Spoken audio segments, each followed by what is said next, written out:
नमस्कार दोस्तों और मेरे विद्यार्थियों। तो आज हम पढ़ने वाले हैं शब्दों के अर्थ। कुछ शब्द होते हैं जो बिल्कुल एक जैसे दिखते हैं मगर उनका मीनिंग, उनका अर्थ अलग अलग होता है। तो हम ये कह सकते हैं कुछ शब्द पर समान पर्याय होते हुए, यानी पर्याय मतलब समान पर्याय होते हुए भी सूक्ष्म अंतर रखते हैं। कुछ तो अंतर उनमें होता है, वही आज अपन डिस्कस करने वाले हैं। आप ध्यान देंगे तो आपको कोई भी डिफिकल्टी नहीं होने वाली है, मेरा ये विश्वास है। तो अपन सबसे पहले देखेंगे यहाँ पर शब्दों के अर्थ में अस्त्र और शस्त्र। अस्त्र और शस्त्र देखो, आप दिख रहे तो एक ही लग रहा है कि भैया एक ही मीनिंग होगा, मगर नहीं, यहाँ पर इनका अर्थ अलग अलग है। अभी मैं आपको पहले अस्त्र का अर्थ बताऊंगी और फिर शस्त्र का बताऊंगी। अभी अस्त्र का मतलब होता है फेंक कर चलाया जाने वाला हथियार। जैसे बम वगैरह देते हैं ना, आज के आधुनिक युग में बम वगैरह जो है, बम प्रेक्षापात्र जो है हम फेंक कर चलाते हैं, तो वो क्या हुआ, वो अस्त्र हुआ। और शस्त्र क्या हुआ, जो हाथ में पकड़ कर चलाते हैं। हाथ में पकड़कर कौन कौन से चलाते हैं, आप भी थोड़ा अपने दिमाग पर जोर दो, ठीक है। अभी देखो मैं बताती हूँ आपको, तलवार और खंजर जो प्राचीन समय में हम लोग यूज करते थे। प्राचीन युद्ध होते थे जब, तो खंजर और तलवार से ही लड़ते थे। और आज आधुनिक युग में हम बम और प्रेक्षापात्र से लड़ते हैं, यानी अस्त्र से लड़ते हैं। शस्त्र का प्रयोग कम होता है। तो दोनों का अर्थ समझ में आया, दोनों में अंतर है, आपने यहाँ पर जाना। अब मैं आपको यहाँ पर लिख कर देती हूँ। जो फेंक कर चलाते हैं, जो फेंक कर हथियार चलाते हैं,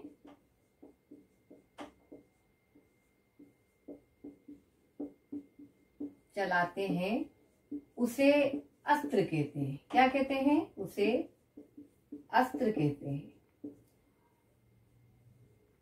अब शस्त्र क्या होता है, मैंने आपको बताया है। शस्त्र का मीनिंग होता है, शस्त्र जो हाथ में पकड़कर चलाया जाता है। हाथ में पकड़कर चलाया जाता है।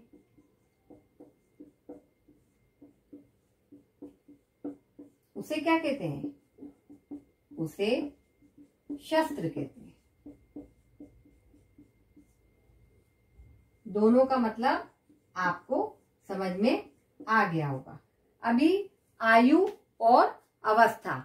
आयु से समस्त जीवन काल का बोध होता है। आयु से समस्त जीवन काल का बोध होता है। यहाँ पर लिख देती हूं मैं, आयु से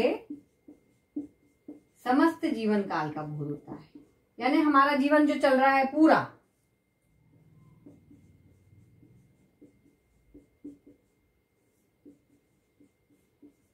का बोध होता है। और अवस्था हमारी उम्र का बोध कराती है। अवस्था उम्र का बोध कराती है। उम्र का बोध कराती है। आयु से समस्त जीवन काल, यानी पूरा जीवन अपना, और उम्र यानी हमारी उम्र का बोध कराती है। अभी मैं आपको उदाहरण दूंगी। मैं उदाहरण के द्वारा इसलिए समझाती हूँ क्योंकि आपको कोई परेशानी ना हो। अपन इनकी परिभाषा भूल भी गए ना तो अपने को उदाहरण याद रहते हैं। उदाहरण क्यों याद रहते हैं, क्योंकि अपन अपनी रोज की जिंदगी से संबंधित या कुछ पहचाना हुआ उसको जोड़ के मैं आपको बताती हूँ उदाहरण को। तो इसलिए उदाहरण याद रहेंगे तो इसमें परेशानी नहीं होने वाली है। जैसे आप देखो, पहले के लोग थे, हमारे पूर्वज, उनकी दिनचर्या जो थी, उनका रूटीन जो था, दिनचर्या यानी रूटीन, उनका जो रूटीन था, एक था कि भैया हमको 5 बजे उठना है, योगा करना है, इतने बजे नाश्ता। आज के जमाने में वो नहीं है। तो मैं आपको एक वाक्य बताती हूँ कि पहले के जो हमारे पूर्वज थे, उनकी दिनचर्या सही होने के कारण वे लंबी आयु प्राप्त करते थे। कैसी आयु प्राप्त करते थे, लंबी आयु प्राप्त करते थे। अभी आप एक और उदाहरण देखो अवस्था का। विवेकानंद जी ने छोटी सी उम्र में अपनी बुद्धिमत्ता का परिचय दिया, विद्वता का परिचय दिया। तो क्या हुआ, ये छोटी सी अवस्था में क्या दिया उन्होंने, अपनी विधता का परिचय दिया। तो वो क्या हो गया, वो अवस्था हो गई। क्यों, क्योंकि वो छोटी थी ना उनकी उम्र, तो अभी उम्र जरूर आ रहा है मगर उम्र को एक साइड रख के अपने को देखना है, वो छोटी उम्र में अवस्था है ना, अवस्था का परिचय दिया उन्हें। बहुत सारी जानकारी उनको बहुत छोटी अवस्था में प्राप्त हो गई थी। तो ये एक उदाहरण हो गया। अभी देखेंगे आवश्यक और अनिवार्य। किसी कार्य को करना जरूरी हो वो आवश्यक कहलाता है, तथा जिसे निश्चित रूप से करना है वो अनिवार्य कहलाता है। किसी कार्य को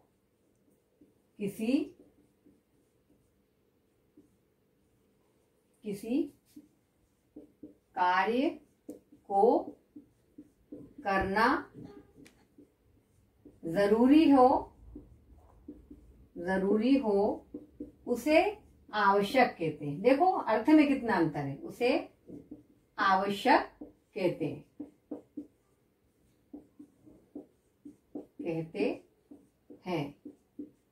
अभी अनिवार्य है ना, अनिवार्य किसी कार्य को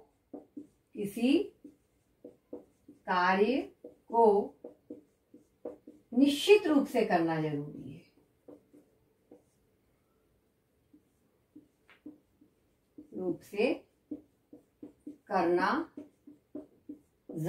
है। वो अनिवार्य कहलाता है,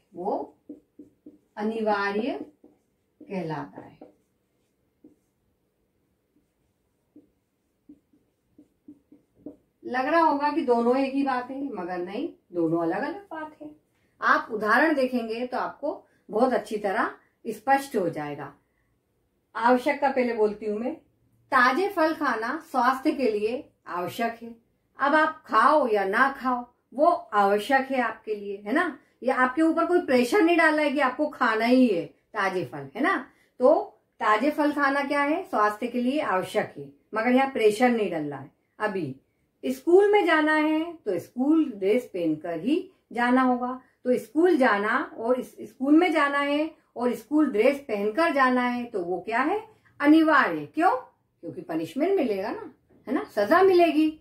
तो ये आपको समझ में आया आवश्यक और अनिवार्य में। अनिवार्य यानी करना जरूरी है, चाहे कुछ भी हो जाए आपको वो काम करना ही है निश्चित रूप से। और इसका क्या है, किसी कार्य को करना जरूरी हो, है ना, आपके ऊपर कोई प्रेशर नहीं है। आप ताजे फल खाएं, आपके लिए बता दिया है उन्होंने कि आप ताजे फल खाना स्वास्थ्य के लिए क्या है, लाभदायक है। तो आप खाओ या ना खाओ वो आपकी मर्जी है, मगर आपको स्कूल ड्रेस तो पहनकर जाना पड़ेगा भाई। क्यों, क्योंकि आप नहीं जाओगे तो आपको सजा मिलेगी। वो एक डिसिप्लिन है, नियम है, अनुशासन है। तो अनिवार्य आपको अब समझ में आ गया होगा कितना अंतर है। अभी अपराध और पाप है। अभी कानून के विरुद्ध, है ना, अपराध का मतलब क्या है, कानून के विरुद्ध जो हम कार्य करते हैं ना, तो वो क्या है, अपराध है। और हम सामाजिक और धार्मिकता के विरुद्ध जो कार्य करते हैं वो क्या हुआ, वो पाप हुआ। तो ये दोनों भी काम हमको, मॉरल है ये, एक मॉरल बता रही हूं मैं, दोनों नहीं करना चाहिए, है ना। ठीक है, अभी देखो यहाँ पर कानून के विरुद्ध कार्य करना अपराध है, सजा मिलेगी आपको अगर करोगे तो, है ना, अपराध है। ठीक है, इसका अपराध हो गया, ये हो गया अपराध का। हाँ, अभी पाप क्या है, सामाजिक और धार्मिकता के विरुद्ध कार्य करना, सामाजिक व धार्मिकता के विरुद्ध कार्य करना पाप है।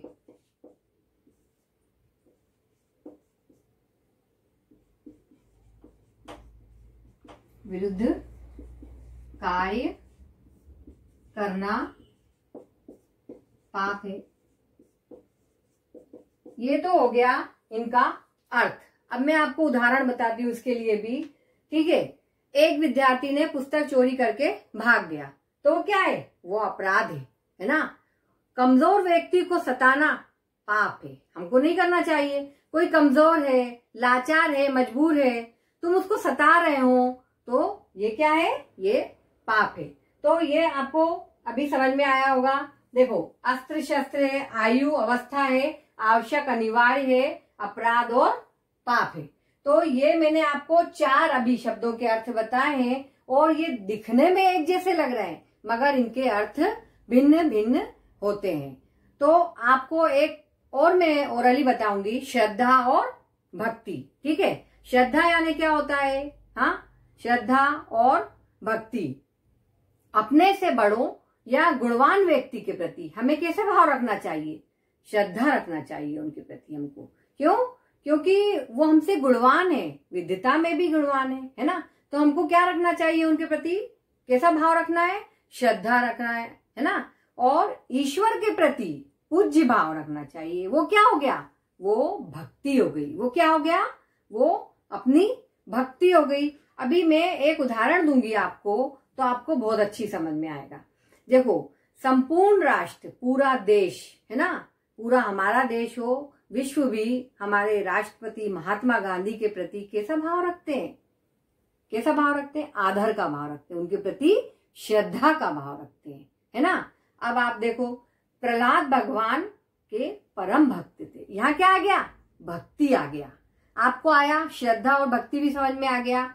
ये जो है ना, मैंने आपको बताए हैं 5, ये ओरली बताया है, तो ये बहुत महत्वपूर्ण है। ये शब्द ये परीक्षा में पूछे जाते हैं और आ जाते हैं और हम लोग गलत कर देते हैं। तो आप मेरा ये वीडियो पूरा देखेंगे तो आपको समझ में आ जाएगा कि क्या है शब्दों के अर्थ। ये आप पूरी अच्छी तरह से इनकी परिभाषा और उनके उदाहरण के तौर पर आप पढ़ लेंगे तो आपको कोई भी परेशानी नहीं आने वाली है। ये मेरा आपसे वादा है कि आप इसको एक बार पढ़ेंगे तो आपको कोई भी तकलीफ नहीं होने वाली है। अब मैंने तो अपनी तरफ से पूरी कोशिश की है और मुझे लगता भी है कि आप लोगों को समझ में आया होगा। तो अब आपको क्या करना है? मेरे लिए भी कुछ काम करना है। आप लोगों को मेरे वीडियो को क्या करना है? शेयर करना है, लाइक करना है और चैनल को सब्सक्राइब करना है। Bye, take care.